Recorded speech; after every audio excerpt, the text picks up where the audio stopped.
Goeiemôre. So lekker om vanoggend weer saam met jou in hierdie diens te wees. Al is jy by jou huis of saam met ons groep hier in die gebou. Kom ons buig ons hoofde in gebed. Here ons God, dit is so lekker om U naam te mag aanroep. Om by U te kom sit op hierdie manier en te weet, weg oor die wêreld het U kinders byeen. En dat U ons lief het.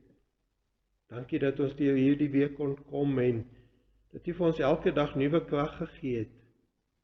Ons gedra het en elke keer uitkomste gegee het vir al ons uitdagings. Ons is so opgewonde oor U. So lekker met U, Here. U grootheid, U almag, U teenwoordigheid, U die skepper van alle dinge en U kies om by ons te wees. Ons is opreg dankbaar en lief vir U. Vanoggend kom vorm U ons, werk U in ons, maak ons soos U ons wil hê in Jesus naam. Amen. Ons gaan vanoggend saam lees uit Matteus hoofstuk 7 vers 15 tot 23. Maar voor ek lees wil ek so ietsie met u deel. Die oorspronklike plan, dit seker uit die vorige boodskappe ook afgelei, is om te praat oor 15 tot by 20 en dan op 'n volgende Sondag 21 tot 23. Ek het daarteen besluit. Eintlik het die teks, die Bybel, vir my daarteen besluit. En daar's twee redes daarvoor. Die eerste is die Griekse woordjie pohein. Ons vertaal dit met vrugte te dra. Hoe hy deurlopend in hierdie twee deeltjies voorkom. Die ander een is dan ook die opbou in die Grieks van hierdie deel. Kom ek verduidelik. Vers 15 tot 20 bou op tot 'n hoogtepunt in vers 21. En na vers 21 volg 'n verdere verduideliking van vers 21. En vers 21 sê, nie elkeen wat vir my sê, Here, Here, sal in die koninkryk van die hemel ingaan nie, maar net hy wat die wil doen van my Vader wat in die hemel is. So met dit in ons agterkoppe kom ons lees nou die gedeelte saam. Matteus 7 vanaf vers 15. Pas op vir die valse profete. Hulle kom na julle toe in skaapklere, maar in werklikheid is hulle verskeurende wolwe. Aan hulle vrugte sal julle hulle ken. Kry mens dan druiwe aan doringstruike of vye aan dissels? Elke goeie boom dra tog goeie vrugte, maar 'n slegte boom dra slegte vrugte. 'n Goeie boom kan tog nie slegte vrugte dra nie en 'n slegte boom nie goeie vrugte nie. Elke boom wat nie goeie vrugte dra nie, word uitgekap en in die vuur gegooi. So sal julle die valse profete dan aan hulle vrugte ken. Nie elkeen wat vir my sê, Here, Here, sal in die koninkryk van die hemel ingaan nie, maar net hy wat die wil doen van my Vader wat in die hemel is. Baie sal daardie dag vir my sê, Here, Here, het ons dan nie in uw naam gepreek nie, deur uw naam duivels uitgedryf en deur uw naam baie wonders gedoen nie. Dan sal ek openlik vir hulle sê, ek het julle nooit geken nie. Gaan weg van my af, julle wat die wet van God oortree. So ons is besig met die slotopmerkings, samevattings van Jesus se bergpreek. Ekskuus tog. Ek wil jou gou na 'n ander deel in die Ou Testament toe vat. Sal ons help om te verstaan. Onthou nog die gedeelte waar die profeet Nathan na die koning Dawid toe moes gaan en hom gaan konfronteer, teregwys oor die Dawid dan se verhouding, buiteegtelike verhouding met Batseba, sy affair. 2 Samuel 12. Nathan het eers vir Dawid ingetrek met 'n verhaal wat hy vertel het, 'n storie oor 'n ryk man wat 'n arme man se enigste lammetjie gevat het en geslag het. En dadelik is Dawid ingetrek en Dawid is kwaad en Dawid spreek daar en dan 'n oordeel oor die ryk man uit. En dit is dan wanneer Nathan dan vir hom sê, ekskuus. Dit is dan wanneer Nathan vir hom sê, jy is die man. Matteus doen dit met jou en my, ook in hierdie deel.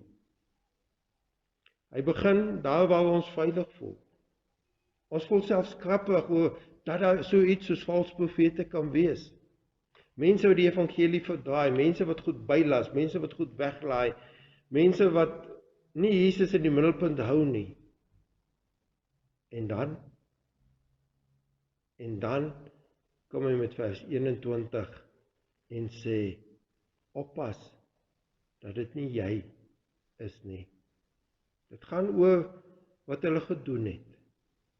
Dat hulle nie besig was om dinge in Jesus se naam te doen nie. En ek weet, hier staan later, het ons nie in u naam hierdie dinge gedoen nie, bly net by my. Dit gaan oor wie hulle was, as hulle gedink het, niemand sien hulle nie. Die belangrikste ding vir 'n disipel van Jesus, vir 'n leerling van Jesus soos ek en jy, is om te wees soos Christus.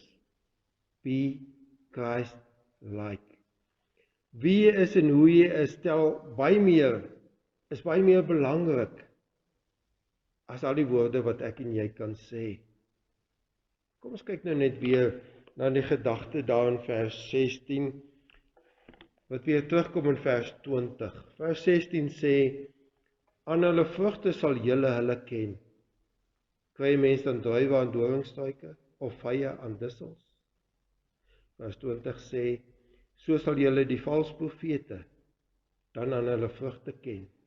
Maar die uitklop gou kom, die punchline kom in vers 21, en dan praat Jesus skielik nie meer van die valse profete nie.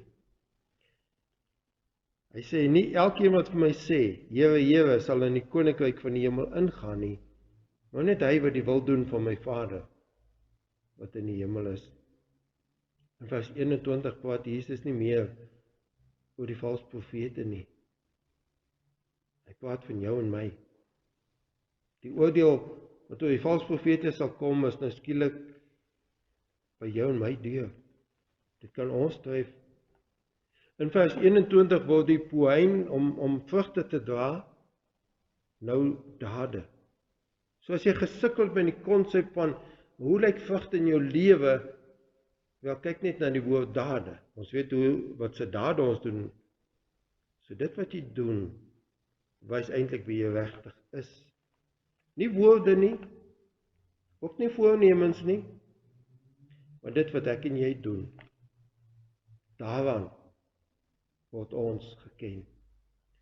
Ook en ek en jy, wat deur die genade alleen gered is, wat bely dat Jesus ons redder is, dat ons net deur hom gered is, ook en ek en jy moet nou kom staan, dat die vrugte van ons lewens, dit wat ons gedoen het, van naderby ondersoek kan word. As jy blaai na die boek Openbaring toe, nou Openbaring 14 vers 13 en Openbaring 20 vers 12 en 13, dan is dit wat jy gedoen het in jou lewe. ook daar ter sprake. 'n Disipel van Jesus tree soos Jesus op. Ons straal Jesus uit. Hulle aanvoelbaarheidstemperatuur is Jesus se liefde. En as daar dan 'n diskrepansie is, 'n weerspreking is tussen wat ons sê en wat ons leef, dan is ons soos 'n valse profeet. As 'n mens nie jou geloof, as mense nie jou geloof kan sien in wat jy is en hoe jy doen nie, dan is jy dalk net soos 'n valse profeet. Kyk weer na wat Jesus hier sê.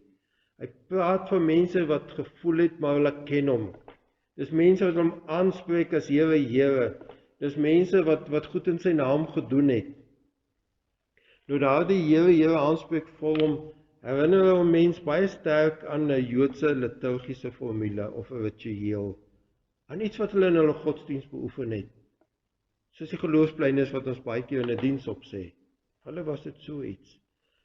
Met ander woorde, Jesus sê, jy kan die ritueel, jy kan al die uiterlike goed baie mooi wegkry en steeds nie eintlik 'n verhouding met hom hê nie. Jeremia 7 gee net so 'n mooi voorbeeld en dit klink amper asof dit 'n parallel kan wees van Matteus 7. Dit is nie, maar dit klink so. Jeremia het vir die volk van daardie dag gesê, vers 3, so sê die Here die Almagtige, die God van Israel, maak julle lewe en julle dade reg, dat ek julle kan laat bly in hierdie land. Moenie julle vertroue stel in leuns nie. Julle sê, ons is veilig, dit is die Here se tempel, dit is die Here se tempel, dit is die Here se tempel. Maak liewer julle lewe en julle dade reg. Doen aan mekaar wat reg is. Moenie vreemdelinge, weeskinders en weduwees onreg aandoen nie. Moenie mense onskuldig om die lewe bring in hierdie land nie en moenie ander gode dien nie. Dit sal onheil oor julle bring. As julle aan my gehoorsaam is, sal ek julle in hierdie plek laat bly, in hierdie land wat ek vir altyd aan julle voorvaders gegee het. Jeremia se tydse mense het gedink, solank ons bely, ons is veilig. Dit is die Here se tempel, dit is die Here se tempel, dit is die Here se tempel, is ons okay. Maar hulle het gerieflik nagelaat, seker omdat dit nie ingepas het by die lekker breë weg waarop hulle so lekker gestap het nie. Hulle het gerieflik nagelaat om God se wil te doen. Hulle dade en hulle belydenis het nie dieselfde taal gepraat nie. Het nie by mekaar gepas nie. Jesus sê vir mense dan wat graag sê, Here, Here, wat 'n ander belydenis. Jou lewe moet strook met jou belydenis. As die Here jou Here is, dan leef jy soos jou Here vir jou sê hoe om te leef. Dan doen jy die wil van jou hemelse Vader. So maak jou dade reg. Jou dade sal wys of jy 'n omkeer gemaak het van die breë weg na die smal weg toe. Jou dade gaan sê of jy die ingang tot die smal weg gekry het en daarop wandel. So wat is die wil van die Vader waarvan Jesus in vers 21 praat? Heel eenvoudig. Dit is alles wat Jesus tot hiertoe gesê het in die bergpreek. En waarskynlik veel meer, maar vir hierdie preek, alles wat hy tot hiertoe gesê het. Matteus 5 tot Matteus 7. Alles wat hy steen vir steen sorgvuldig op mekaar gelê het. Dit alles het ons gebring tot by hierdie steen wat sê, nie elkeen wat vir my sê, Here, Here, sal in die koninkryk van die hemel ingaan nie, maar net hulle wat die wil doen van my Vader wat in die hemel is. Die implikasie van vers 21 is baie duidelik.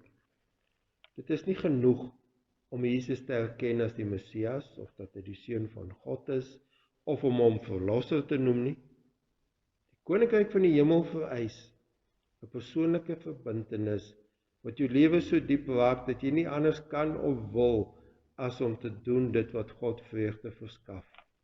Dit wat God weet ook die beste vir jou en my is. Daar's 'n gesegde wat sê, jy kan besig wees met die dinge van die Here, maar jy kan die Here van die dinge mis. Jy kan so besig wees met die dinge van die Here, sonder dat jy die Here van die dinge geken het. Dis wat hierdie deel sê. Tot hiertoe, kan jy aan ander mense gesit en dink het. Tot hiertoe kon jy gedink het, ek wens so en so, of daardie en daardie een was hier om dit vandag te hoor. Nou is die punt, soos wat Nathan met Dawid gedoen het, wat die vinger na my en jou wys, en gesê word, jy is die mens. Ek het nie woorde nie. Dit is my verskriklik om te dink.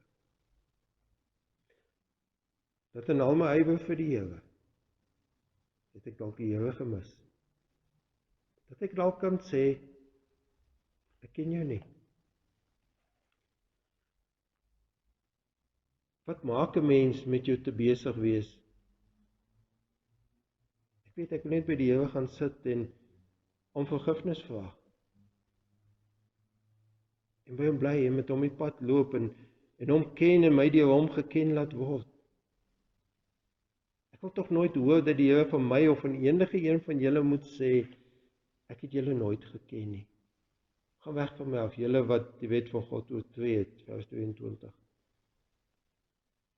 En ek hoop as ons besef dat as Jesus sê, ek het jou nie geken nie, dan gebruik hy nie die woord ken soos ek en jy dit sal gebruik het nie. Ek en jy sal sê, ek ken iemand wat dit of dat kan doen, dan bedoel ek eintlik ek weet van iemand. Of dalk weet ek bietjie beter van iemand selfs. Jesus bedoel in die ou Hebreëse betekenis van ken. As jy daai persoon ken, dan is 'n intieme, noue persoonlike verhouding. Dit is so intens soms dat hulle die woord ken ook gebruik het vir as 'n man by sy vrou slaap. Nabye, konstante kontak tussen julle. 'n Kontak meen ek wat jou en my verander. En natuurlik is dit alles eers by die eindoordeel wat ons vrugte gemeet word. In hierdie lewe is dit deur ons geesgenote en tydgenote. Maar vers 21 verder is met die eindoordeel. In Matteus 25 vers 31 praat dieselfde taal. Daar praat Jesus en hy is besig om te sê dat God by daardie dag die skape van die bokke sal skei. En nie, ons weet nie wanneer daardie dag gaan wees nie, wanneer dit gaan uitspeel nie. Ons weet net dat dit onverwags sal wees, dat Jesus sê, dit is soos 'n dief in die nag, so sal dit wees, onverwags. Jy gaan nie weet nie, dit gaan net afspeel. Wat ek wel weet, is dat hier en nou, is daar kans vir jou en my om ons verhouding met Jesus dieper en verder te vat.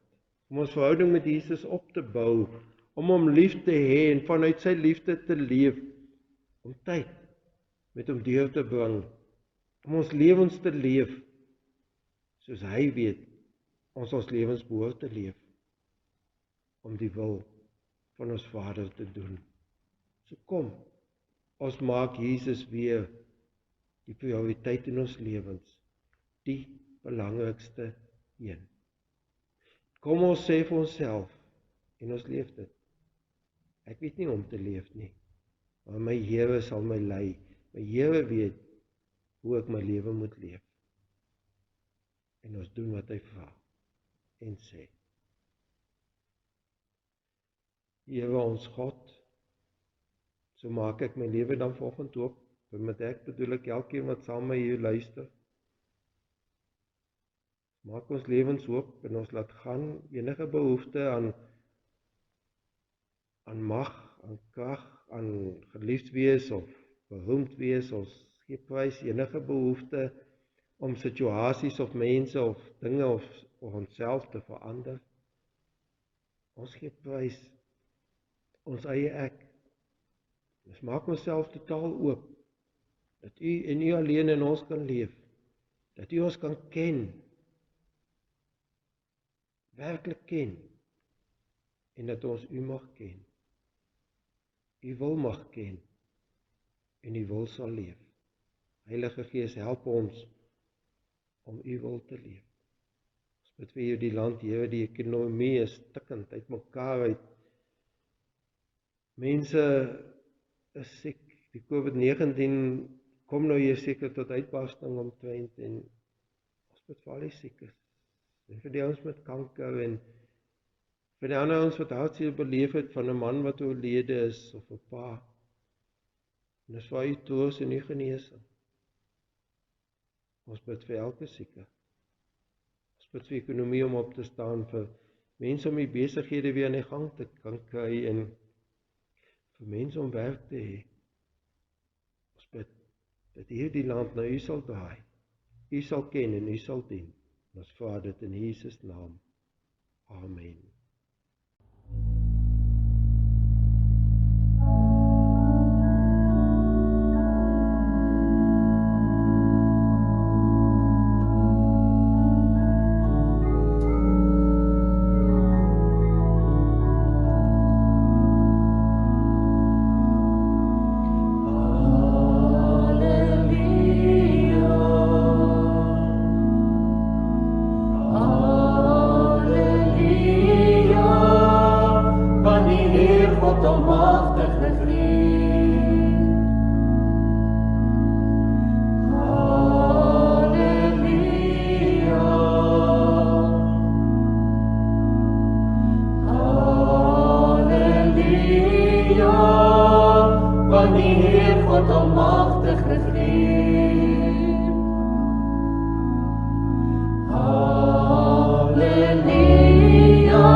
genade van ons Here Jesus Christus, die liefde van God ons Vader, die gemeenskap van sy Heilige Gees, is en bly met ons elkeen.